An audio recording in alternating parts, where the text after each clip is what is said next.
So we are live. I'm just going to throw up some stuff on Twitter really quick. Okay. Sounds good.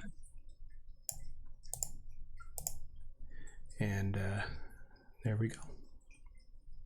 So I'm going to retweet you. Oh, there you go. All set. All right.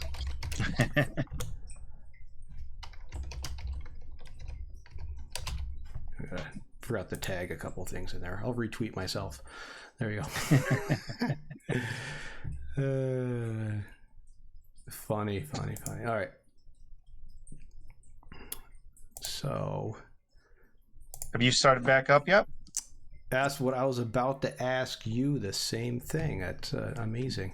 No, we've had PD the last few days, so okay. that's been it. So I spent my entire day yesterday staring at a screen doing the mandated right to know bloodborne pathogens, blah blah blah blah trainings. Yep. So I about went brain dead. I asked my team members. I had a headache, and I was like, "Well, I might have to go home. I have a headache." Yeah. It seems like some of that stuff could be done at home. It could be, but you know what? I could have done it at home, but I would have done it during work hours. I'm trying really hard this year. There's a lot of teachers, I think, separating out because we had such a hard time doing it in the spring. At least I did. We had such a hard time separating that out.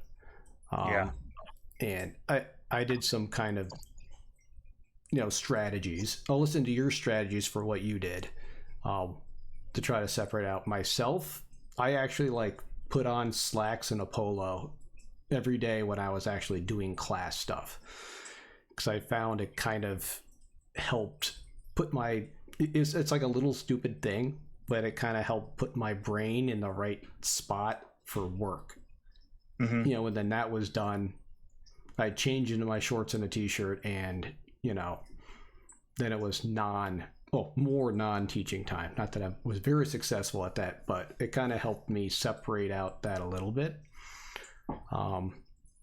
Of course, I'll do that this year because I'll be at school for now. Yeah. But so what's something that you did to try to separate it out? Well, I don't do it very well. I'll be straight up and honest with you. Okay. I don't know. I've always had the personality that I get something started and I just keep rolling with it. In fact, a lot of times it's like to the complete disregard of other things that I need to get done. So I had a lot of difficulty with it. I have two 7-year-olds, and so they're also, right there next to me, also trying to do their Zooms and whatnot. My wife's also a teacher.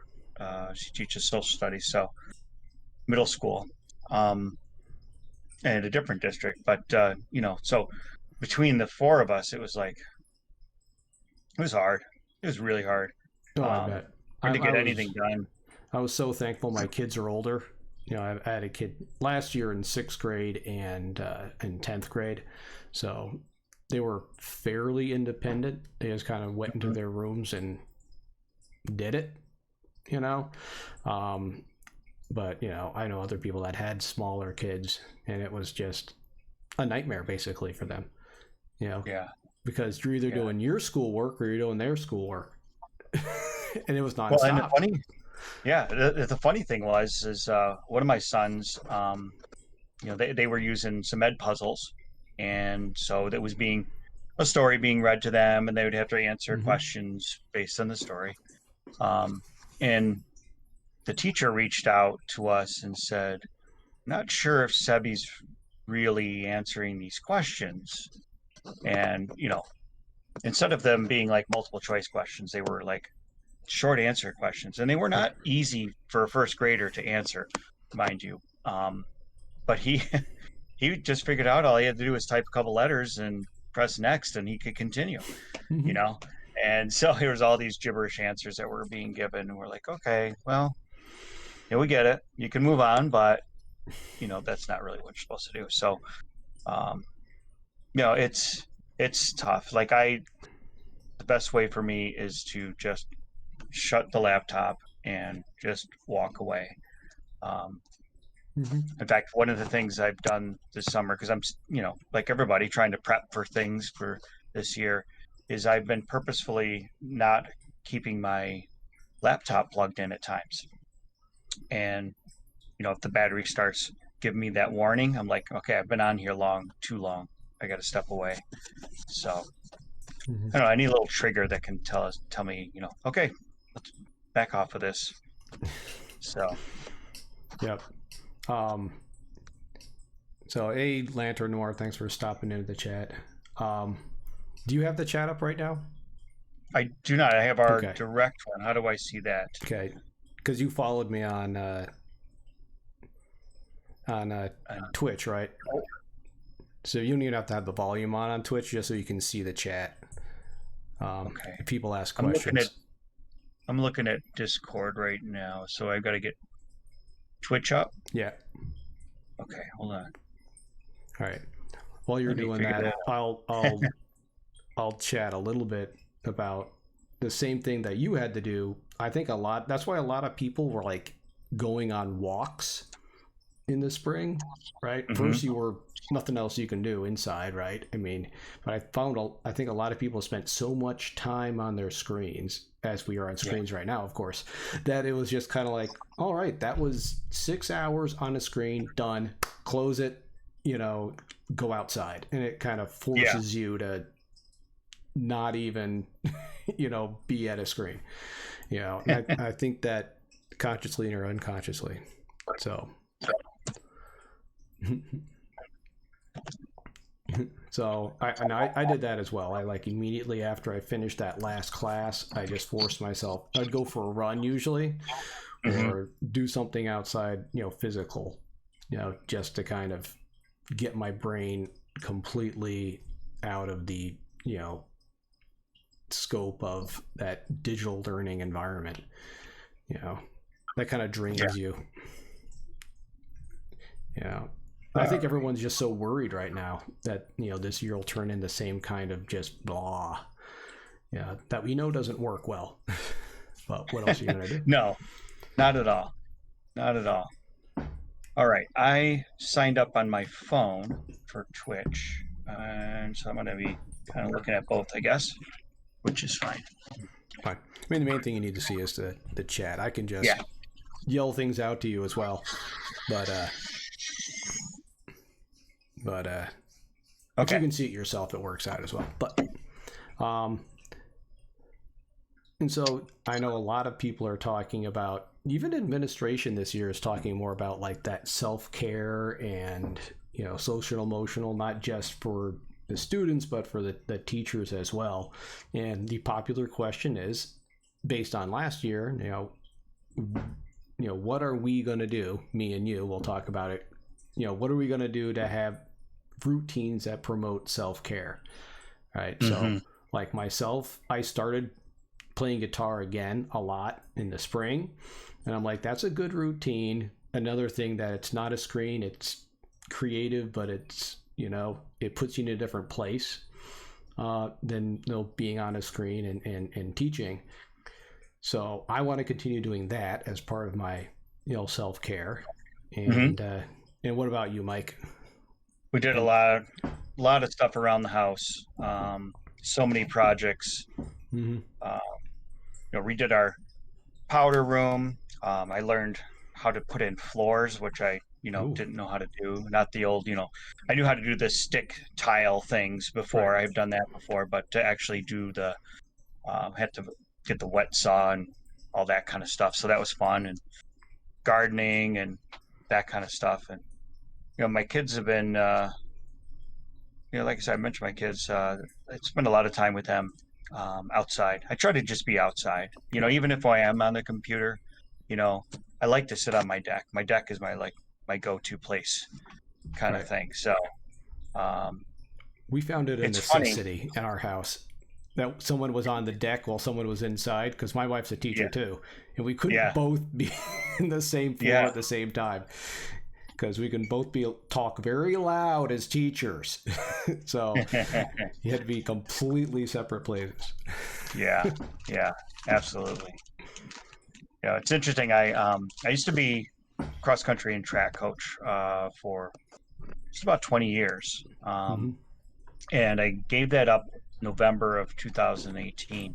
And I was actually just talking to a running friend of mine that I really kind of stopped running, because I had run when I was in middle school, high school, college, and then kept running as a coach. And, I had to run since I was like 13. And I was like, I don't have to do this. I'm only going to start up when I want to. And it's only in the last couple of weeks that I've had a couple of runs because I wanted to, and it might be something I want to, pick back up. So, but any chance, I mean, when your kids are 7 and you still get to play, like that for me is the ultimate stress reliever. So yeah, my kids don't want to play with me anymore. That's just... I know. I gotta milk it while I can. I had a lot of fun back when my kids were in like first, second, third grade. Board games, console games, computer games, whatever.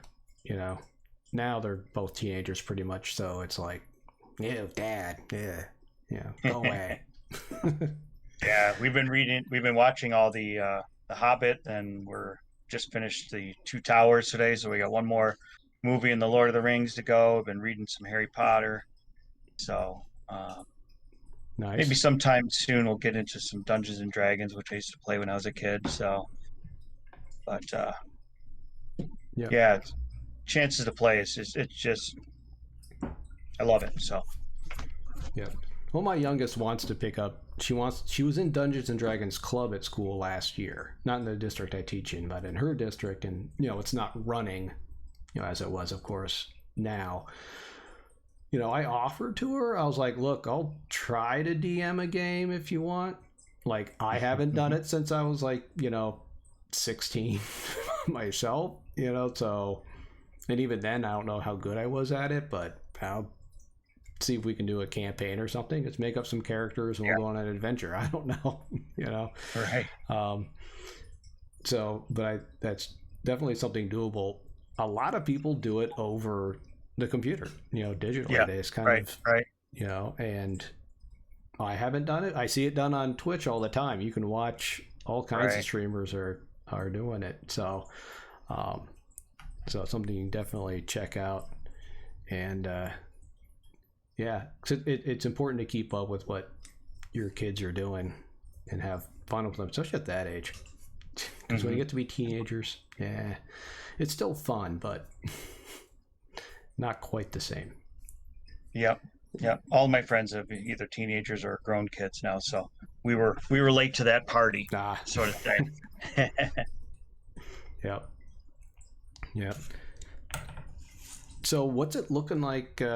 So why don't you tell me and everyone else, like where do you teach? What are you teaching this year? Because I'm curious what classes you're doing this year. So I'm at Hilton High School, which is a little northwest of Rochester, suburban district, teaching 2 AP Bio. And then I picked up a new position this year where I'm the 712 Science Program Coordinator. So that's half my position, and the other half is teaching AP Bio. So, the job started, well, I kind of got the job in the spring. They decided to go ahead with interviews and Zoom and all that stuff. So it was kind of nice because I kind of did a little job shadowing with the person that was there before me. And then, this has been quite the adventure, because not only are we, like everyone else, dealing with how is this going to look with COVID and all that, but we also had our entire department renovated. Oh, wow. And there's 16 teachers at the high school, and they're still not done. So about a week and a half ago, our principal said to me, we're gonna have to come up with an alternative schedule just in case they actually do not finish, so that was quite a joy to find places for 16 staff members, or teaching about 6 periods out of 8, and invade everyone else's departments, and of course, you know, trying to manage it so you're not going from one side of the building to the other, and for everybody. And although I've told people it's like I love challenges, I love puzzles, I like trying to figure out how is it going to work, how's it going to Right. fit. So that part of it was a lot of fun. um, but I finished, right, and in my mind I was done, and like I said to you before, like I finished something and I move on to the next thing, and then I'm kind of stuck in that. But it kept coming back. Someone would notice there was a problem with this.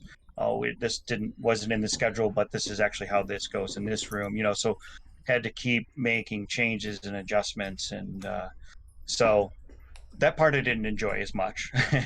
Constantly going back and fixing, but at the same time, that's it's been kind of fun. A lot of people have said to me, I can't believe, do you regret having taken this job at this point? And I'm like, I think everybody in my department is giving me kind of a bit of a free pass, because we're all kind of in this weird spot. None of us really knows exactly how it's going to go, and between construction and all the new protocols. So I'm kind of in it with them.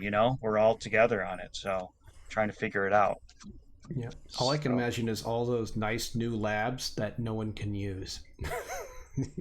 yeah, At least for the time being. It's kind of like, man. and when we broke for COVID, in March, it was like they dove right in. The construction company came right in and they started working, and I'm Yeah. like, this is great. They're going to be done. And I went in a couple of times. We weren't really allowed to go in too much, but there were a couple times we were allowed to go in. And it looked like, oh, they're gonna get this part done.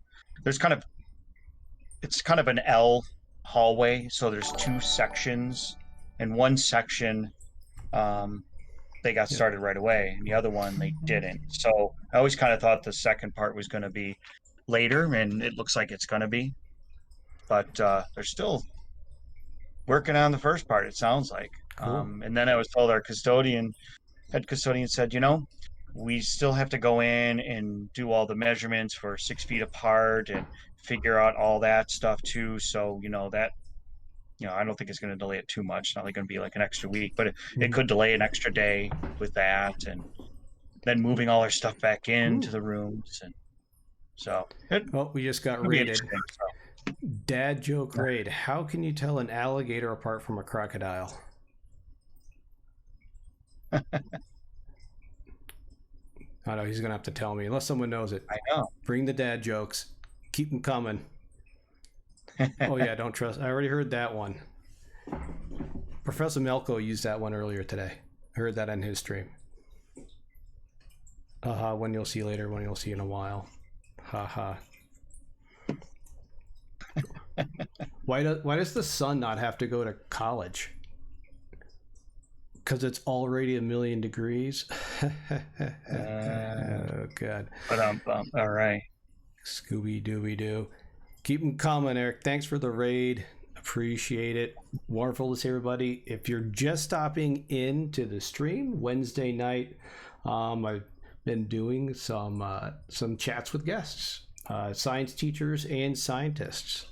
I got some great guests coming up. I've got Neuro coming next week. If you don't know Neuro Furrier. No, I do not.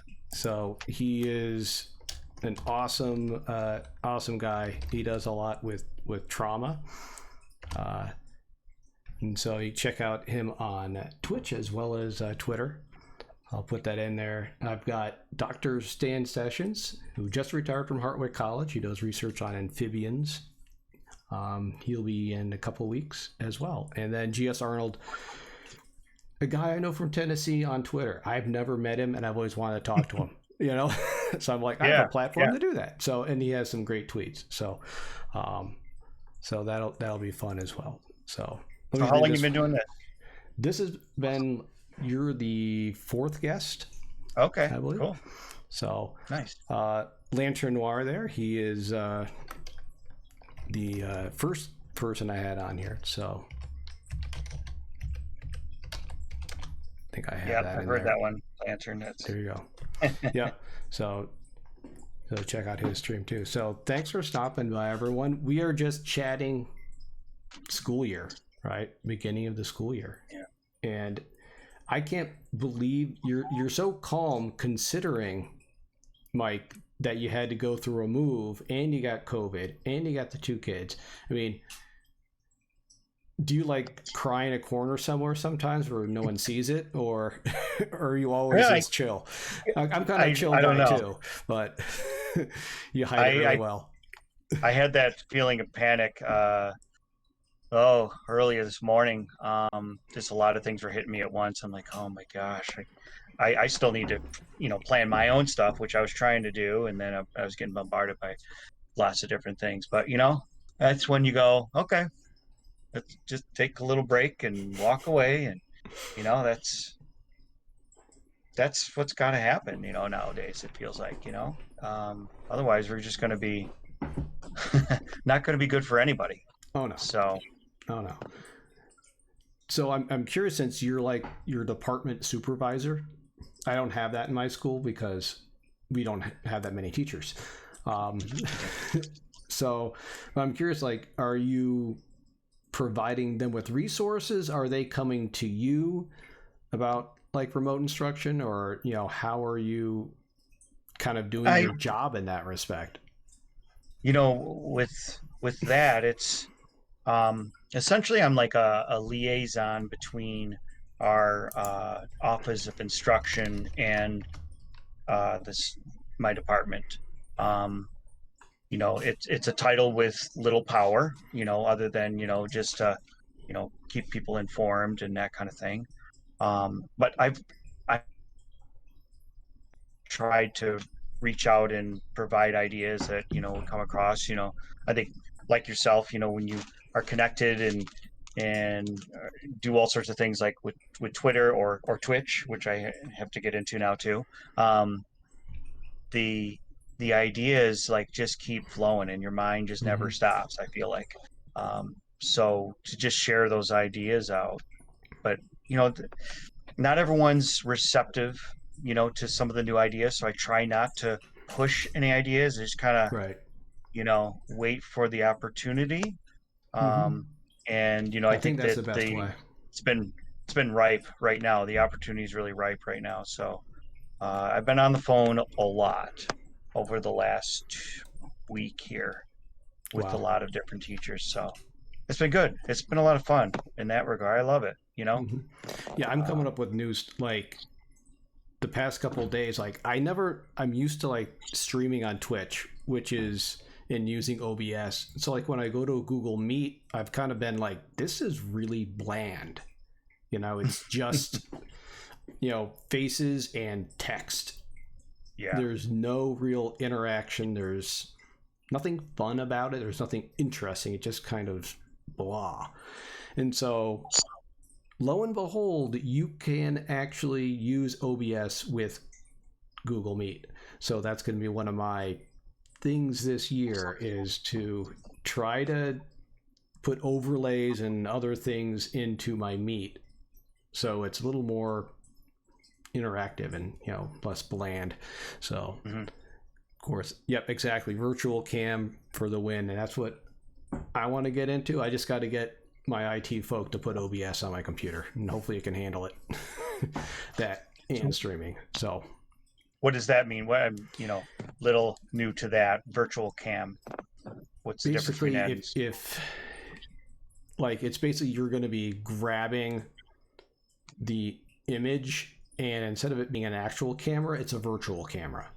It's kind of like if you have, it can be virtual everything. Like they have virtual mixers where you can pretend like you have wires going in and out on your computer for like sound. A virtual camera is similar to that, where you're just grabbing that image and then putting it onto Google Meet as a virtual camera. So it'll make a camera that you can put on there. So at least that's the way I've read about it and I've started doing some research. So it's going to be a process, but my goal is to have the most kick-ass classroom stream that there is. So that's my goal. And it won't take much because I'd be the only one doing it. But right, because I've seen teachers have like, there's like a little ticker on the bottom with like student of the month and like all kinds of, you can put animated GIFs up, you can change just like you can in Twitch. So that'd be pretty cool, Yeah. And then I could cool. You can gamify it so I could have kids, spend their class money, their fake money to like put up their own GIF or image on the screen during class, or something like that, just to give them ownership and some interaction. This is the way my brain works. I just start going off onto like these weird tech tangents. So, have you seen the new Prezi video? The new Prezi? I haven't used Prezi in probably 5 years. Right. Yeah, I haven't either, but they have this new, it's called Prezi Video, and essentially it's like you can scale down some of the the different slides, and it's almost like almost like a filter that you can navigate through. So you got your camera, and you can have the slides kind of zoom in and out where you want them. I don't know, looks pretty cool. And you can put it into any kind of like streaming kind of thing too, like Zoom or Meet or more on Discord, whatever you want to use. The GIF thing is like bad habit. I can never remember which one's right because I grew up with one. I always say GIF, the hard G, because GIF to me is the peanut butter. So, but right, but yep, I posted the thing to the Prezi video. I'll have to check it out later and kind of see how they're going. Thanks for stopping by, Moron. It's good to always see you here, chatting it up. And Uncle Bill says, virtual is pretty much any device in software that may or may not represent real hardware on the system. Makes sense. So anything that might represent something else, real or imagined. So it could be anything. And that's one of those things where you keep learning and you keep learning. And like you said, there's always seems to be something else to learn, which is why, I like teaching. It's one of the things. There's always something else, to do. And I can kind of direct where I want to go. Like I said, I'm my own supervisor. I'm the only 8th grade science teacher. So, and none of my administrators are science people. So pretty much if I think it's useful for my class and it's worthwhile, then I can kind of pursue it. So I like that freedom that I have. It's one of the reasons I like where I am versus, not that I would mind having a supervisor like you, but sometimes, I always hear horror stories about departments micromanaging and, basically saying you have to give this test at this time and you have to be teaching this curriculum at this specific time and make sure you ask them this specific question on this day. There are districts that do that, even in New York State, And we do have a degree of that. If we have multiple teachers teaching the same subject, like in the past, I've always taught living environment in AP, and for the reason you mentioned, AP I liked because I had that total autonomy. But with living environment, we had to teach the units in this similar order, and we had to give the same summative assessments. I should say have to. And there's a lot of good research that backs that up. The collaboration and sharing of ideas, and we have built-in time where we are required to meet with other people in our department. That are teaching the same subjects to kind of get that collaboration going. Sometimes it's like in the past I'm an evolution first kind of guy. And no one else really wanted to do that. They tried it 1 year to, give me my chance, and they didn't like it, and so it is what it is in that regard. There's some things you have to give up, and you could be upset about that all the time, or just kind of roll with it. And it took me a while to get to the second side, I'll tell you that. So. Oh yeah, there is definitely. I mean, we have department meetings and everything, and it's kind of like, I mean, good ideas are good ideas. It's not like anyone's going to second guess them. And a lot of times, I know even in our school, you have some shared resources, like a microscope cart or things like that, where you really have to plan around access to certain materials, as well. I don't know if that's something that you have to deal with as far as your department. Yeah, definitely we do. Yep. And Skinny Mr. Incredible says evolution first is an interesting idea. So he finds that interesting. Yeah, I love the idea because it's like a lot of people would say, well, you have to know genetics first, and Charles Darwin didn't have the genetics background when he came up with his idea. He and Russell Wallace. So it's like it can be done, and then because I kind of like to split it up into two chunks. The first, like looking at it from the idea of there's variation, and just being okay with that, that we are different from one another, and everyone can understand that. There's so many great examples of it, and then coming back and tying up the loose ends when you get to genetics and adding that little genetics part after that. So. The USS Beagle. You didn't name him the HMS Beagle? Come on now. Right. The Brits would be upset. Wouldn't it be NCC? Exactly. Yeah, it would be. It would be. So, what are your? I know I have some things that I did last year. I'm doing this year, and the big question is always, how do you do labs when kids aren't in school? And a lot of schools have the case like we do, where I have half the kids one week and then half the kids the next week. So I mean, it's like, what do you do? So what are you telling your teachers, and what are you going to do for AP even to kind of meet those needs? Yeah, well, I mean, I don't know if you guys have like these different cohorts. It sounds like you have at least the half and half. We also have a completely virtual. I'm sure you probably have we have that. similar. We have 30% of our kids will probably be completely remote. Ours isn't that big, but yeah. So those kids, I mean, they're never going to have a hands-on true lab experience unless you do it so simplified that they can do at home ingredients and stuff, and even that's a little bit of a worry at times too. So but in that regard, sometimes cooking is just chemistry, right? But so we're really looking at different virtual types of things. And I know New York State has said that you can do simulations this year, just like they did at the end of last year, and count them for labs. To me, like a virtual lab, though, it's got to have there's two big things that I always see. You got to be able to manipulate some variables. The kids got to have control of that, like which ones. Looking at a plant experiment, I want to change the light intensity.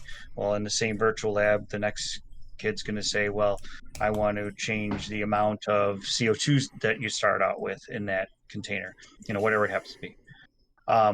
And then you have to have some autonomy over what data you actually collect. And there's not many things that do that. But the one thing, and we decided we're going to invest in, at least we're dipping our toe into it, is this thing called Pivot Interactives. I don't know if you've heard of that. I've heard of it. It's pretty wild. It looks like when they go on there, it looks like it's got a video. It looks like just like a YouTube video. But at the bottom you can, toggle between various variables.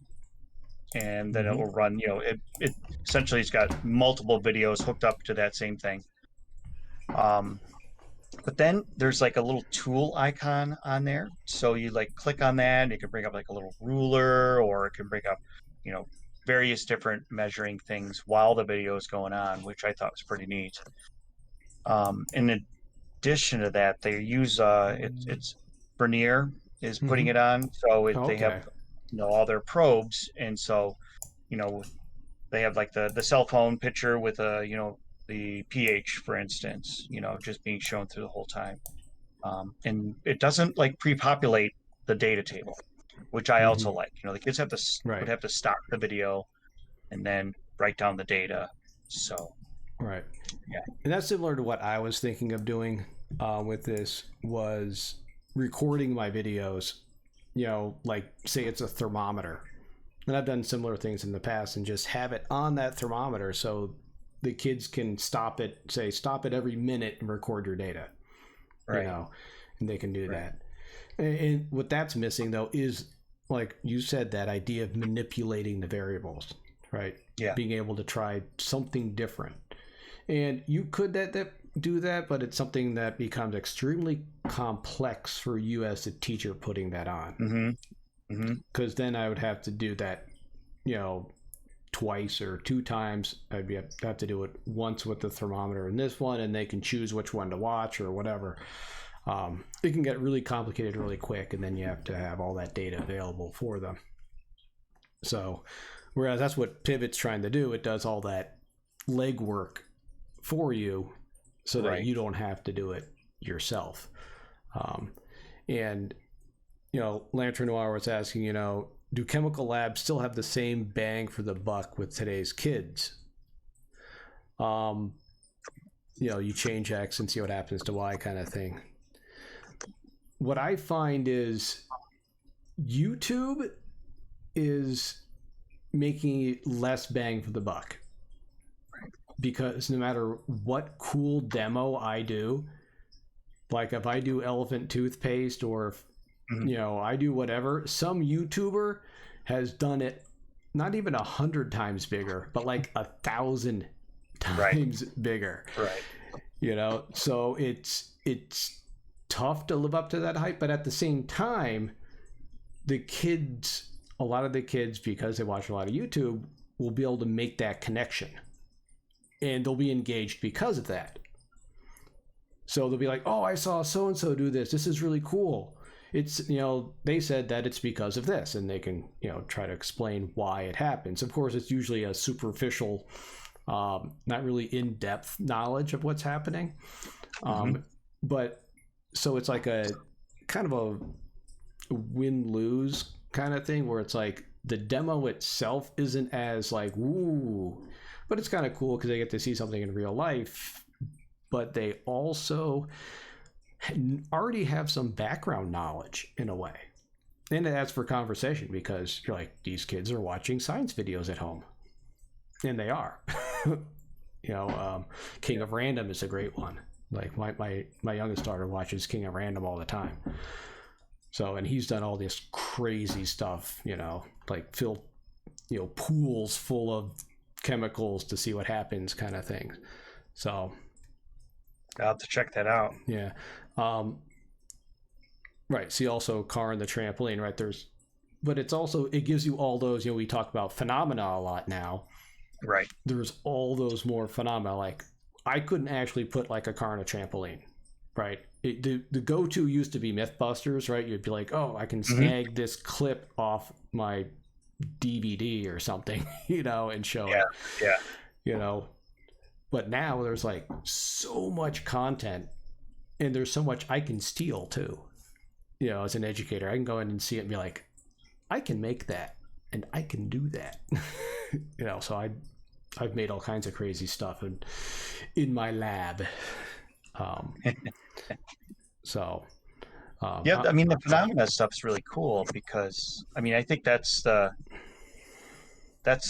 direction I think that science is going, and then to follow it up and model it, that's where you see like I can't, like as a student, I can tell you what's going to happen, but I don't, like I don't know what's going at the microscopic or molecular level. And, when you ask kids to draw that, they kind of look at you like, well, what's the answer? And that's the fun Yeah. part. You go, well, what's your interpretation? And just because my interpretation has these models over here and on my drawing or in my, diagram, um, doesn't mean that's the right answer.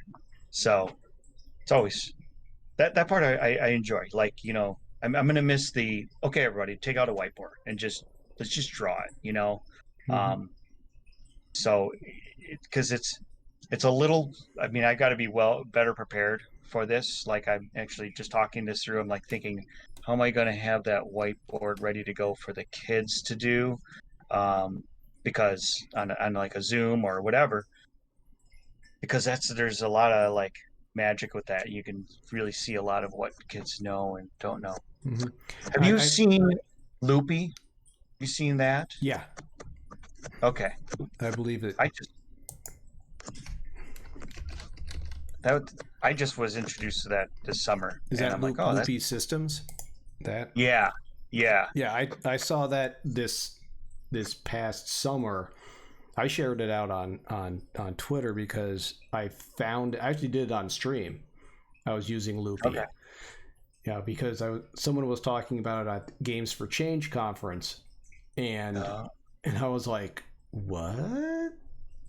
I'm like, I mean, it's there's some things about it that I find interesting that like I'll put it out in the chat so people can look at it. That like distance away from something kind of affected how quickly that feedback loop went. Um, but it's great for systems thinking. yeah. And it's pretty Um, intuitive too, oh which yeah, drag and drop. I feel like the kids can, and easily get it without a lot of instruction. So Right. And you naturally, I think, with that, ask questions, yeah, right? You don't even write them down, the questions, but it's like, oh, what happens if I make more of these? Right. Well, you're asking questions and you're seeing what happens. So it's a natural way to kind of investigate, changes in that system and to think, does it make sense? hmm Especially, you're probably thinking in terms of either biochemical pathways or ecosystems. Um, we're thinking feedback loops. So yeah, that's what I think about. I mean, there's more than that you can do with that, obviously, but as far as biology instruction, those are two big ones right there. yeah. And Um, I think of that whole misconception of what negative feedback is. Negative means you're always taking away in their mind. Even though it's negative feedback is just opposite of the direction that the system is going at that time. And like I haven't used it with them, but I'm picturing, as soon as that concept comes up, like, let's try it out. See if you get that type of, what you would get on that graph if it's negative mhm. feedback. So, And things like Loopy are, when we talk about models, you know, hmm okay, this is a model. What are we missing from our model? Why is it an imperfect model? right. What could you add to it? And I think ecosystems is fun even from a lower level because kids can just be like, well, we have a mouse, we have a hawk, we have some grass, but there's probably going to be snakes there too, or something, and then you Right. can, just add and have fun with it. At that point, you don't even, the loops kind of make sense, but it's more of thinking in terms of what else needs to be in the system. Why is the model, imperfect? And Mhm. that brings that full circle almost as far as the phenomena, the asking questions, and the modeling as well. So it's all there, except for Yeah. the experiment itself, which you have to write stuff down eventually, or it's just messing around. Yeah. So you're Yeah. the only other person I knew of that knew of Loopy. That's pretty cool. Um, I did a workshop this summer. Have you ever heard of John Darkow? No. Okay. If you're anything into biology, he does a lot of like these really great simulations that he made himself. Hmm. Uh, I'll have it's Jondarkow. Um, and he's just got these wild different simulations right there, and he uses Loopy to start off the idea with his kids. And so I did this workshop with him, and he went through some of those, like, how would you make this with Loopy? And we're like trying to figure that out. It was kind of fun. So I used a lot of his stuff for AP Bio. So like that Right, that modeling approach, computer modeling approach. So I think that's his site there. that I just is, found it. yep, yeah. There we go. There you go. Skinny Mr. Incredible had heard of John Darkow. I don't know how I hadn't. Of course, I'm not even teaching bio this year, so I'm doing earth science instead. Oh, okay. The past probably 5 or 6 years, I was doing living environment lab, and I didn't know I wasn't teaching lab until a week ago. So, so now I'm doing earth science lab, all my sections. So, which is good. It always feels like the earth science is like the redheaded stepchild of the sciences, because New York State's the only one that does it. Feels like, Yep. It's come up so much for me, this year in this new position, trying to find these virtual alternatives, and boy, they're not a lot out there. No, and there's not. They're all like climate change stuff, Yeah. Very few other things. So it's gonna be a challenge for those guys for sure. So Yeah, I know you can find a few like the epicenter of an earthquake ones. There are a few of those, but you're right. I've found a disparity. Like I can even find physics stuff a lot easier than I can find earth science stuff. oh yeah, So you'd think you'd be able to easily find some mineral identification virtual lab. No. So if anyone out there that's watching the stream has one, get in my Discord, show it to us, because right. I want to know, because I want to use it, because I'm going to end up having to make my own by just taking pictures of different minerals and I don't know, figuring something out. Yeah. Same thing with like rocks, or rock cycle. There's a lot of great stuff that I have and I've found as far as like games and stuff, but of course a lot of it's kids interacting together. And can't do that right now. Right. So there's a lot of great stuff in class, hands-on, but as far as virtual, no, I tend to agree. So it'll be a rough year for me trying to find sources. So far, I'm just going to be making my own stuff and putting it out there. As good as it will be, without trying to go crazy, of course. Yes, Skinny. We have that Explore Learning too, and so that it's good. It's good. There's some things about it that I do and don't like. So yeah, we don't have any like paid sites that we're using. So like a lot of districts will have purchased different ones, like you like the pivot interactives and things like that. Like we have nothing because we're poor and we have nothing.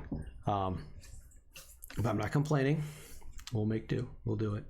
But I've never used any of these sites, really, as far as like Pivot or any of these. I use FET simulations all the time because it's free.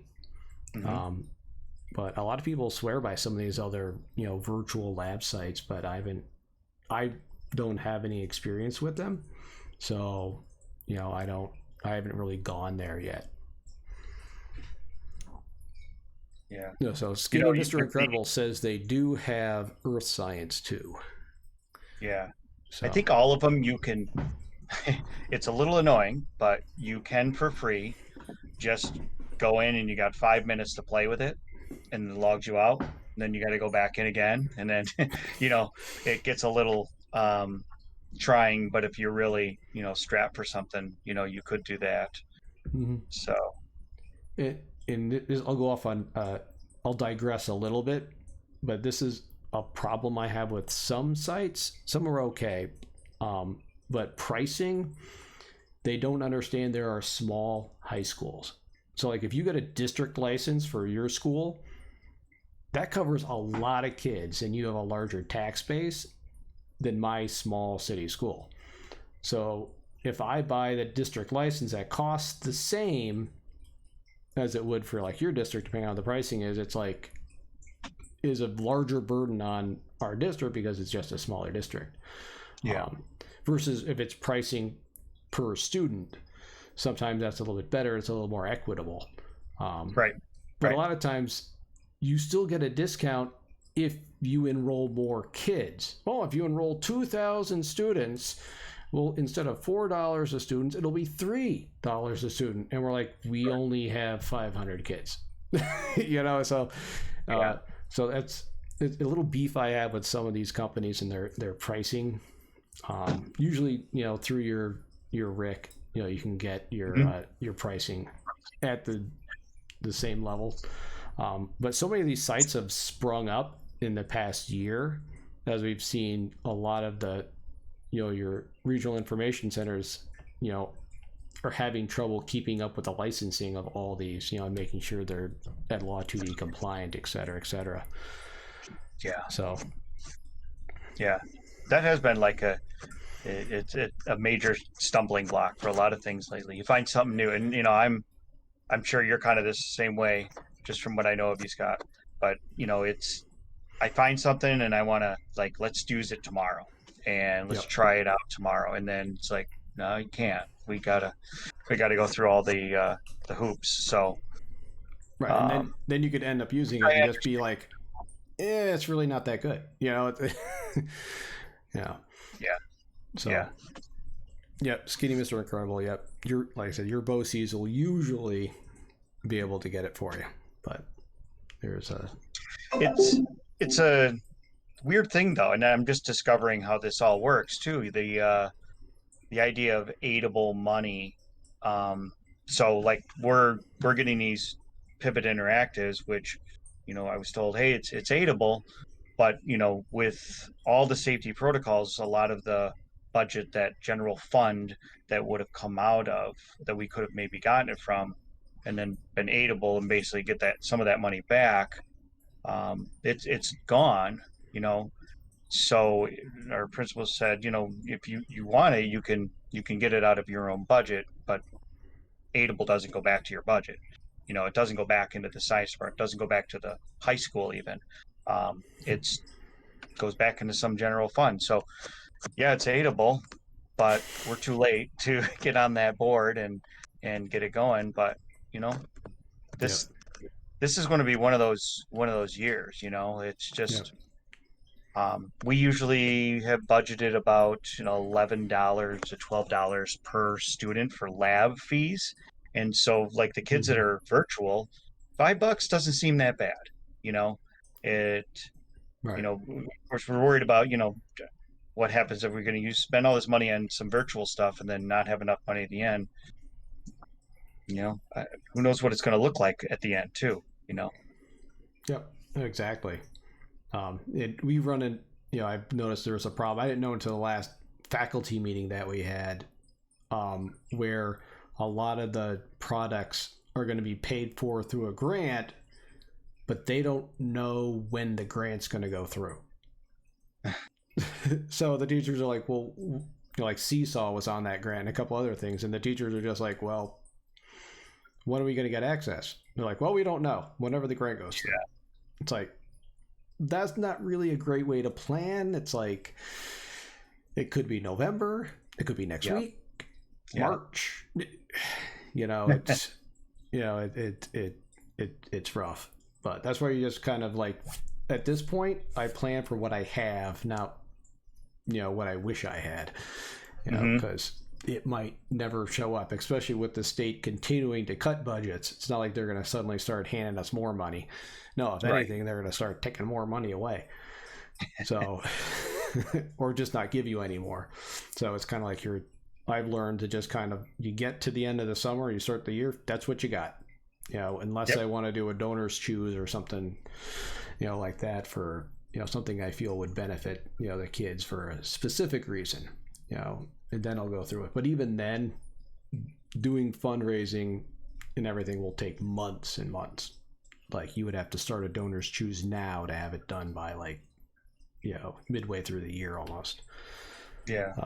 And I don't know about you, but there's like a lot of loopholes you have to jump through with even those donations too. So, yeah. So let me ask you a question. How have you approached your planning for this year? You kind of mentioned that, just a little bit of planning, but have you approached it from the hybrid mentality where it's like, I'm planning for in person and I'm planning for, both, what's been your kind of approach with it? I'm planning mainly just virtual with the intention of doing some hands-on in class where possible. Kind of that hopeful, maybe I'll do something, but mainly it's, and I heard it said at some point in the summer, it's like, you might as well just plan for remote because you might end up remote anyways. So, and I'm kind of like, and I'd rather have, 30% of my kids are out anyways. And that would mean half of that, of the other, 70% are going to be out. So 65% of my kids are not going to be in class on a given day. So that's the majority of kids. So I'd better make sure that remote piece is really good.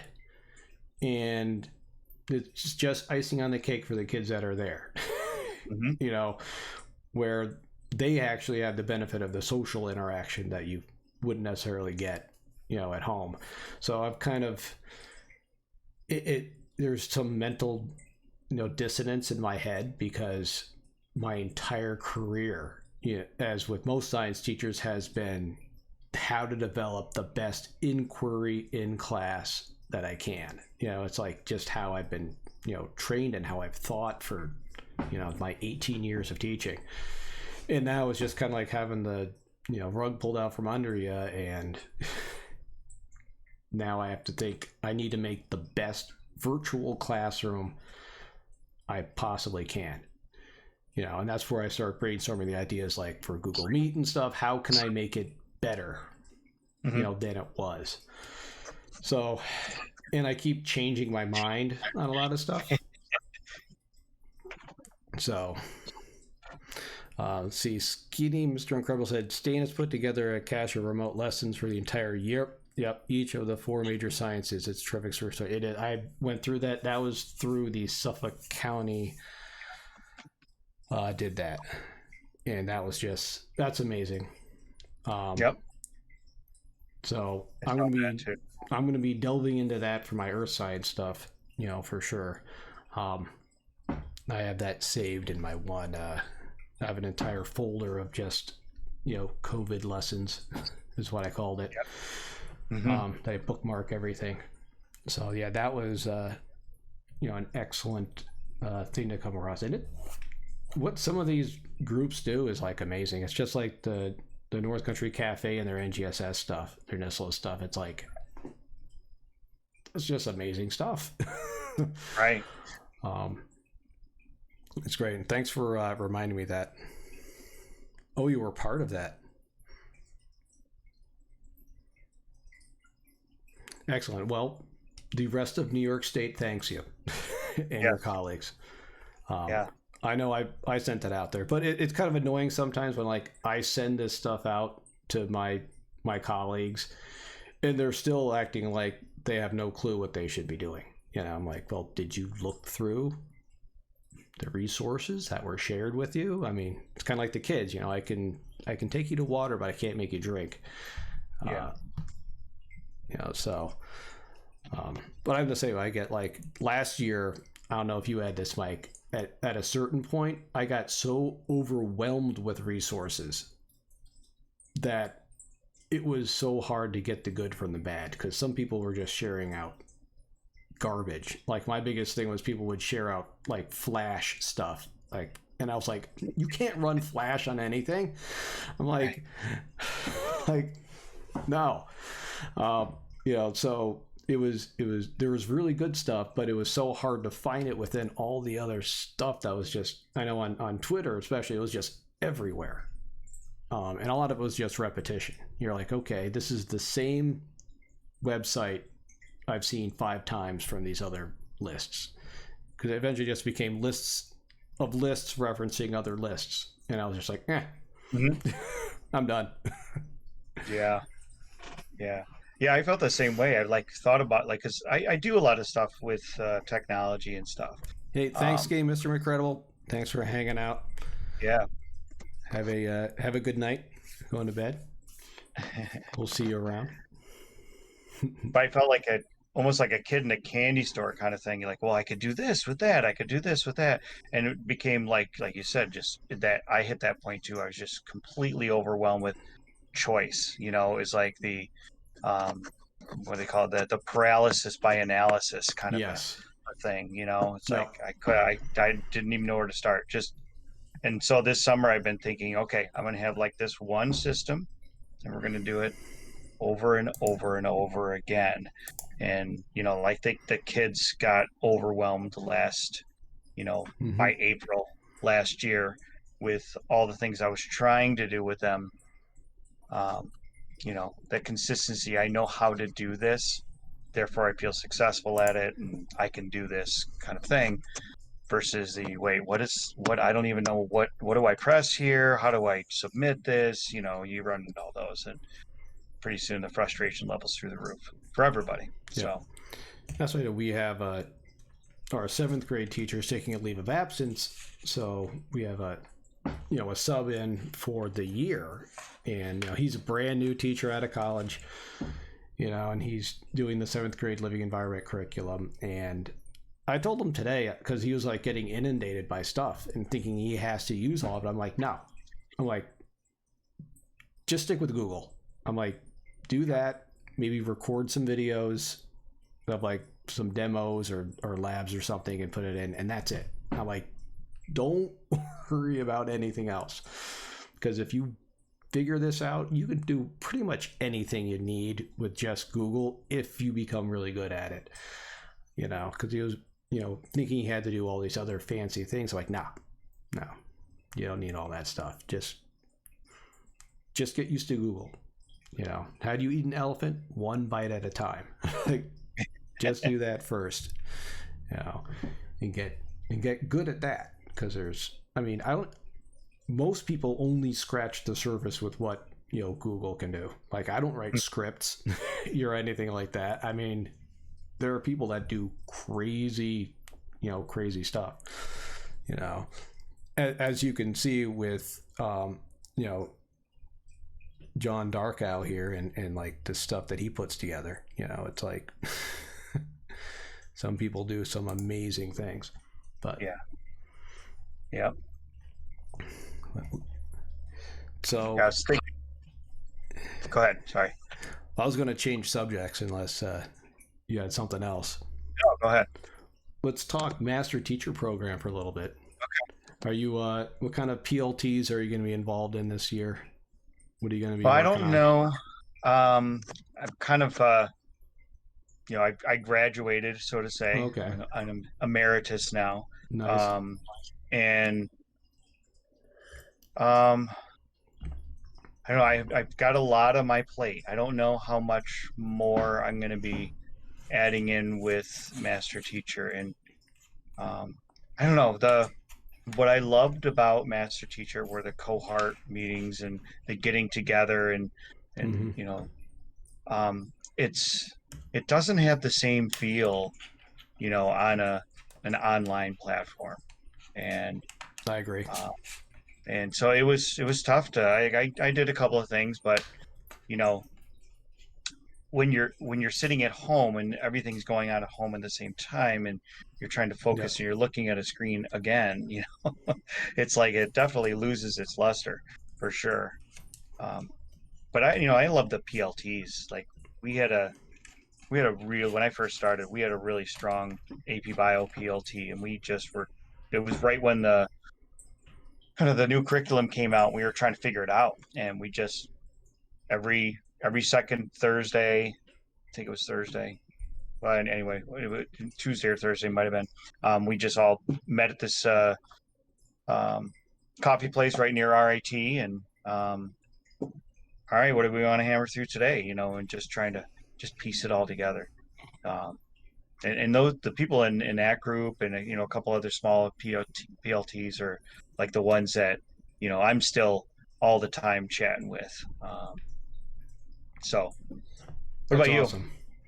I run the gaming PLT, so I'll be doing that again. Actually, we have a meeting next week, I think, and I got a plan for that. Amongst all the other stuff I have to plan, I'll plan that.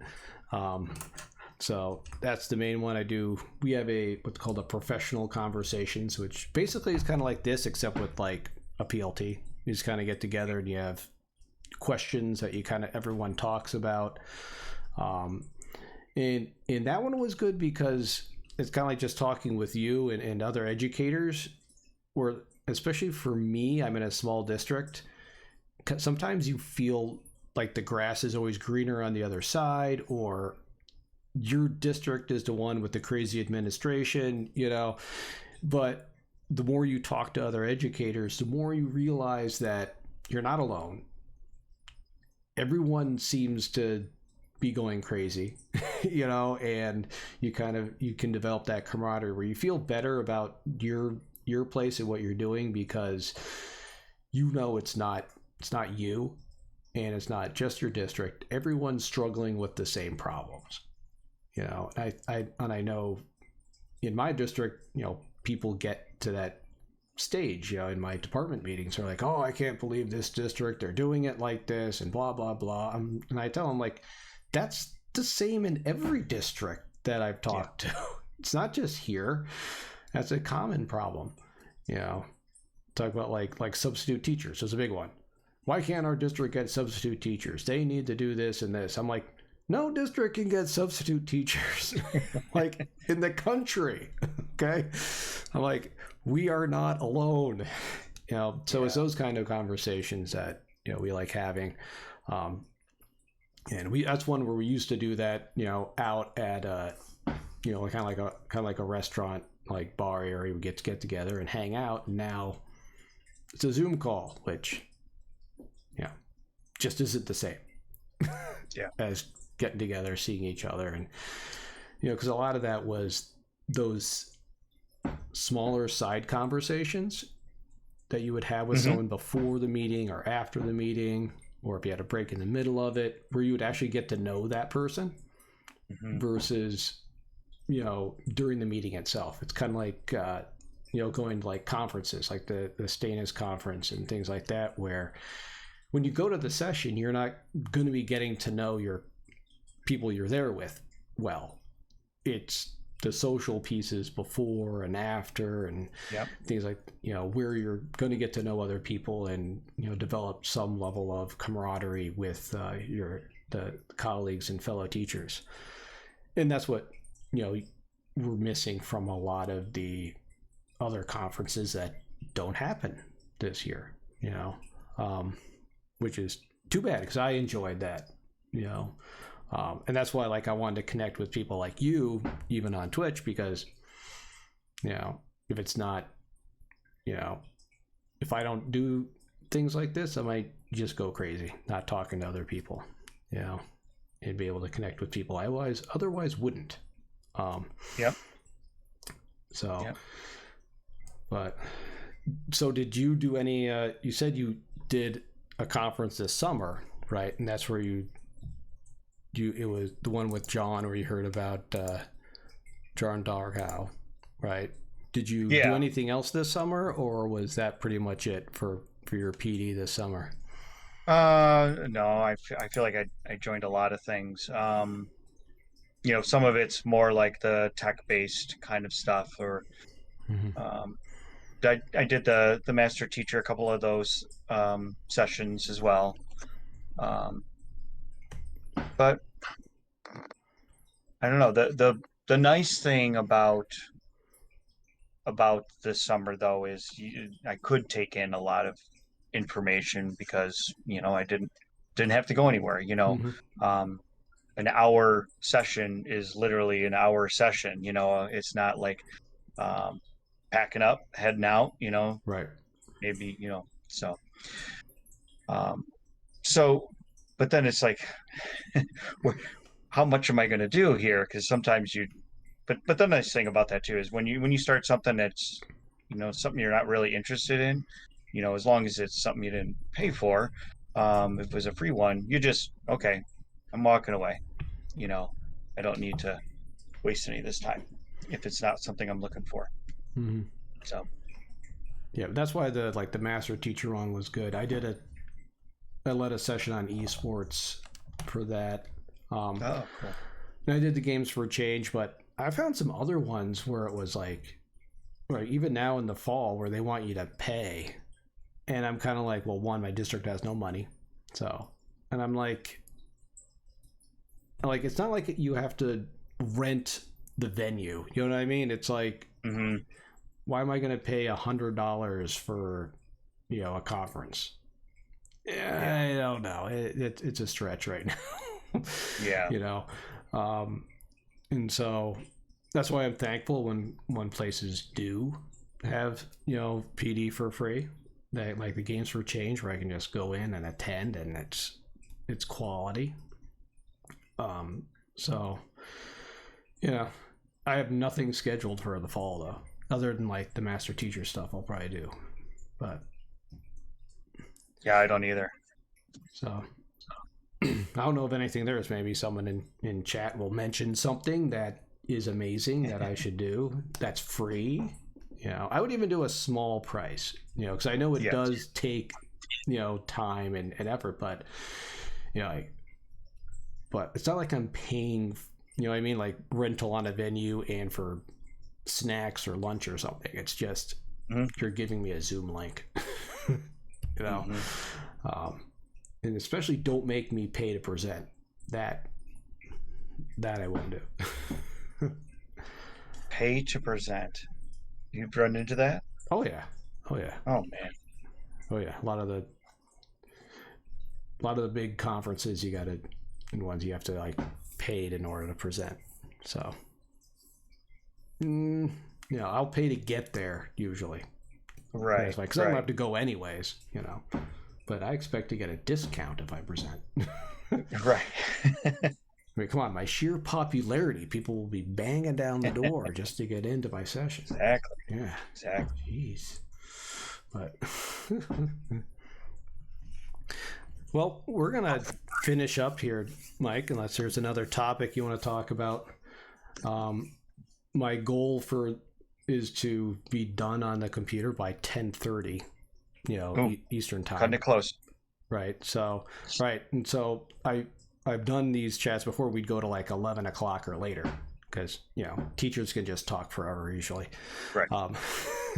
Which we could definitely, because I could just bring up another conversation and off we go. But you got to keep to your goals, and my goal is to try to get enough sleep. I don't want to start off the school year, staying up till midnight every night because I will crash and burn. And I did that. I didn't burn. I crashed probably 2 years ago, 2.5 years ago. And I finally, my New Year's resolution was, that's it. I am going to sleep. I'm finally going to sleep.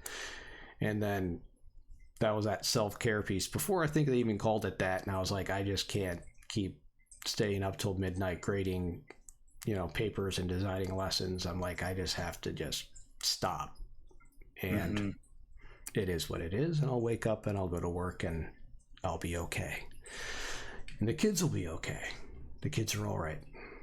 Right. So that's me though. And it sounds like you're the same way. I'm an early morning one. So honestly, this was tougher for me. At Right. 9:15, okay, Yeah. I'm ready to, you know, crash about 8:30. But this has been. I'm glad you invited me. So Hey, thanks for it's being been here. fun. Yeah, It was a absolutely. good time. I'm going to see what we do here now on Twitch land is we find someone to raid. Okay. So, meaning we're going to take all of our wonderful viewers that are here, and thanks for being here, everybody. And we're going to find another channel to go bother, and we'll raid them just like Eric raided us earlier, which was awesome. Thank you. Brought out some great people that stopped in, right? And which was wonderful. Diego the First one gave me a follow, so thank you. That was great. And we're gonna go to a great show.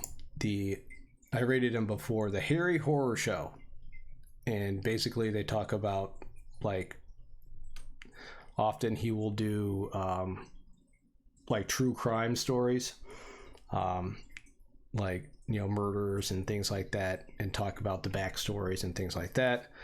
They're talking about Chernobyl today, so Ooh. hey, I remember Chernobyl. I was in Germany for Chernobyl. We Oh my couldn't God. eat in the garden for 2 years.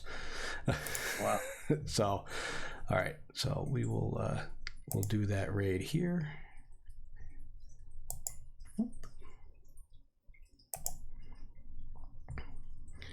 And thanks everyone for being here. Next week, Neuro will be here. So Neuro will be here.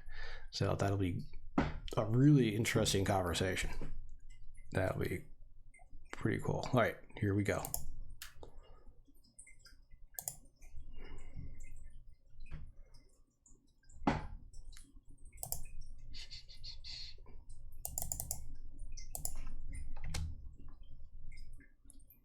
Party of 7! Let's go! Welcome to the broadcast, Science Streams. How are you today? What were you streaming today? Guys, give me a shout out for Science Streams. Welcome to the show, Science Streams. Welcome, Raiders. My name is Harry. Welcome to Harry Horror Show, where we talk about true crime, conspiracy theories, and the paranormal. Tonight we're talking about my random friend, Dukage.